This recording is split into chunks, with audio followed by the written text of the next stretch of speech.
നമസ്കാരം. പ്രധാന വാർത്തകൾ.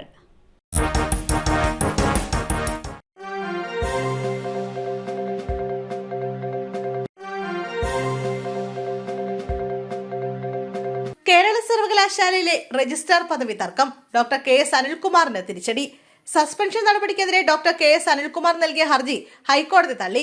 ഇതോടെ രജിസ്ട്രാർ സ്ഥാനത്ത് നിന്ന് കെ.എസ്. അനിൽകുമാറിനെ സസ്പെൻഡ് ചെയ്ത വിസിയുടെ നടപടി തുടരും. അനിൽകുമാറിന്റെ സസ്പെൻഷൻ തുടരണമോ എന്ന് സിൻഡിക്കേറ്റിന് വീണ്ടും യോഗം ചേർന്ന് തീരുമാനിക്കാമെന്നും ഹൈക്കോടതി ഹർജി തള്ളിക്കൊണ്ടുള്ള ഉത്തരവിൽ വ്യക്തമാക്കി. പാലിയക്കരയിൽ ടോൾ പിരിവിനുള്ള വിലക്ക് തുടരും. നിർദ്ദേശങ്ങൾ നടപ്പിലാക്കുകയോ എന്ന് പരിശോധിച്ച് റിപ്പോർട്ട് നൽകാൻ തൃശൂർ ജില്ലാ കളക്ടർക്ക് കോടതി നിർദ്ദേശം നൽകി. ടോൾ പിരിവ് അനുവദിക്കണമെന്നും ടോൾ പിരിവ് തടഞ്ഞുകൊണ്ടുള്ള നടപടി നീട്ടിക്കൊണ്ടുപോകാനാകില്ലെന്നും കേന്ദ്ര സർക്കാർ കോടതിയിൽ വാദിച്ചു. സംസ്ഥാന റോഡുകളും പ്രാദേശിക റോഡുകളും അറ്റകുറ്റപ്പണി പൂർത്തിയാക്കി തീരുന്നതുവരെ കാത്തിരിക്കാനാകില്ലെന്നും ടോൾ പിരിക്കാൻ അനുവദിക്കണമെന്നും കേന്ദ്ര സർക്കാർ ആവശ്യപ്പെട്ടു. എന്നാൽ എന്തെല്ലാം ചെയ്യണമെന്നത് സംബന്ധിച്ച് ദേശീയപാത അതോറിറ്റിക്ക് ജില്ലാ കളക്ടർ റിപ്പോർട്ട് നൽകിയിട്ടുണ്ട്. ആ റിപ്പോർട്ടിൽ നടപടിയെടുക്കും. അതിനുശേഷം ടോൾ പിരിക്കുന്നതിൽ തീരുമാനമെടുക്കാമെന്ന് കോടതി വ്യക്തമാക്കി. പ്രിയ സുഹൃത്ത് നരേന്ദ്രമോദിയുമായി സംസാരിക്കാൻ ആഗ്രഹിക്കുന്നു ഡൊണാൾഡ് ട്രംപ്. വ്യാപാര കരാറിലെ തടസ്സങ്ങൾ പരിഹരിക്കുന്നതിന് ഇന്ത്യയുമായി ചർച്ചകൾ തുടരുമെന്ന് അമേരിക്കൻ പ്രസിഡന്റ് ഡൊണാൾഡ് ട്രംപ്. ഇരു രാജ്യങ്ങൾക്കും ധാരണയിലെത്താൻ ബുദ്ധിമുട്ടുണ്ടാകില്ലെന്നും ട്രംപ് സമൂഹ മാധ്യമമായ ട്രൂത്ത് സോഷ്യലിൽ കുറിച്ചു. പ്രിയ സുഹൃത്ത് മോദിയുമായി സംസാരിക്കാൻ താല്പര്യമുണ്ടെന്നും ട്രംപ് പറഞ്ഞു. ആസിയ ആത്മഹത്യ ചെയ്ത കേസ് ഒതുക്കി തീർത്തു. പരാതി വലിച്ചെറിഞ്ഞു. ആലപ്പുഴ ഡിവൈഎസ്പി മധുബാബുവിനെതിരെ വീണ്ടും പരാതി. മകൾ ആസിയ ആത്മഹത്യ ചെയ്ത കേസ് ഒതുക്കി തീർത്തെന്ന് അമ്മ സെലീന ആരോപിച്ചു.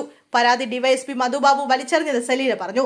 വിവാഹം കഴിഞ്ഞ് 4-ാം മാസം ആസിയ ആലപ്പുഴയിലെ ഭർത്തൃവീട്ടിൽ തൂങ്ങി മരിക്കുകയായിരുന്നു. മകൾ മരിച്ചിട്ടൊരു നീതിയും ആലപ്പുഴ പോലീസ് സ്റ്റേഷനിൽ നിന്ന് എനിക്ക് ലഭിച്ചില്ല.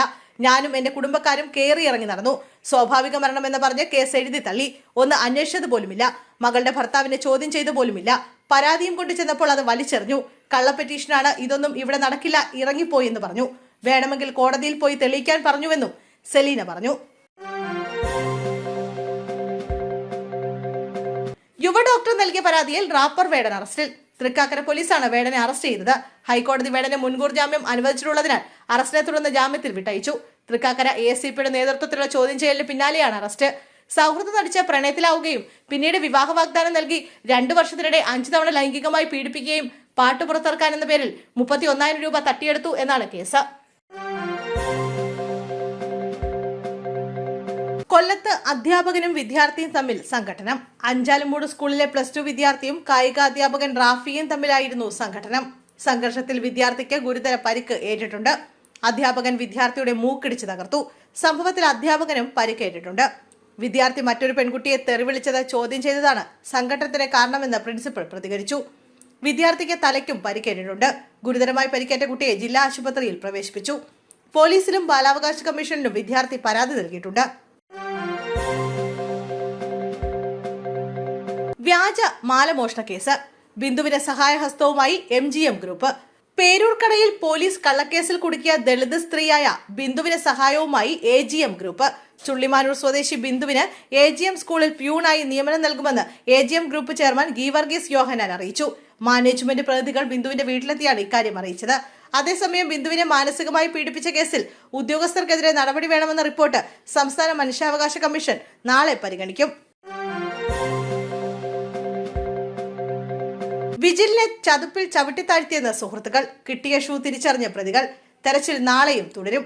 കോഴിക്കോട് വിജിൽ തിരോധാന കേസിൽ അയാളുടേതെന്ന് കരുതുന്ന ഷൂ സരോവരത്തെ ചതുപ്പിലെ തിരച്ചിൽ കണ്ടെത്തി. ഷൂ വിജിലിന്റേതാണെന്ന് പ്രതികൾ തിരിച്ചറിഞ്ഞെന്ന് പോലീസ് അറിയിച്ചു. മൃതദേഹ അവശിഷ്ടങ്ങൾക്കായുള്ള തിരച്ചിൽ നാളെയും തുടരും. ലഹരി ഉപയോഗിക്കുന്നതിനിടെ മരിച്ച വിജിലിന്റെ മൃതദേഹം സരോവരം ബയോപാർക്കിലെ ചതുപ്പിൽ ചവിട്ടി താഴ്ത്തുകയായിരുന്നെന്നായിരുന്നു സുഹൃത്തുക്കളായ നിഖിൽ, ദീപേഷ് എന്നിവരുടെ മൊഴി. 6 വർഷം മുമ്പ് കാണാതായ കോഴിക്കോട് ചുങ്കം സ്വദേശി KT വിജിലിന്റെ ശരീര അവശിഷ്ടത്തിനു വേണ്ടിയുള്ള 5-ാം ദിവസത്തെ തെരച്ചിലാണ് ഇയാളുടേതെന്ന് കരുതുന്ന ഷൂ കണ്ടെത്തിയത്. ഇരുചക്ര വാഹനങ്ങൾ പരസ്പരം കൂട്ടിയിടിച്ച അപകടം. 2 പേർക്ക് ദാരുണാന്ത്യം. തിരുവനന്തപുരം കഠിനംകുളത്ത് ഇരുചക്ര വാഹനങ്ങൾ കൂട്ടിയിടിച്ച് 2 പേർ മരിച്ചു. പുതുക്കുറിച്ചി സ്വദേശി നവാസ്, വർക്കല സ്വദേശി രാഹുൽ എന്നിവരാണ് മരിച്ചത്. പെരുമാതുറയിൽ നിന്നും പുതുക്കുറിച്ചിയിലേക്ക് വന്ന ബൈക്കുകളാണ് പരസ്പരം ഇടിച്ചത്. ഗുരുതരമായി പരിക്കേറ്റ ഇരുവരെയും മെഡിക്കൽ കോളേജ് ആശുപത്രിയിൽ എത്തിച്ചെങ്കിലും രക്ഷിക്കാനായില്ല. വൈകിട്ട് 4 മണിയോട് കൂടിയായിരുന്നു അപകടം. CPIയിൽ കൊഴിഞ്ഞുപോക്ക്, നേതാക്കൾ പ്രവർത്തനം ശക്തമാക്കണം. സംസ്ഥാനത്ത് പാർട്ടി ബ്രാഞ്ച് കമ്മിറ്റികളുടെ എണ്ണം കുറഞ്ഞു വരുന്നതായും പാർട്ടി അംഗങ്ങളുടെ എണ്ണത്തിൽ കുറവുണ്ടായതായും CPI സമ്മേളന റിപ്പോർട്ട്. സമ്മേളനങ്ങൾ പൂർത്തിയായപ്പോൾ 5 മണ്ഡലങ്ങളിൽ നേതൃത്വത്തിന്റെ സമവായ ശ്രമങ്ങൾ പരാജയപ്പെട്ടെന്നും സംസ്ഥാന സമ്മേളനത്തിന് ശേഷം നേതാക്കൾ സംഘടനാ പ്രവർത്തനം ശക്തമാക്കണമെന്നും റിപ്പോർട്ടിൽ നിർദ്ദേശിക്കുന്നുണ്ട്. ലോക്സഭാ തെരഞ്ഞെടുപ്പിലും ഉപതെരഞ്ഞെടുപ്പുകളിലും പ്രവർത്തനത്തിൽ വീഴ്ചയുണ്ടായെന്ന് പറയുന്ന റിപ്പോർട്ടിൽ സർക്കാരിനെതിരെയും രൂക്ഷ വിമർശനങ്ങളുണ്ട്.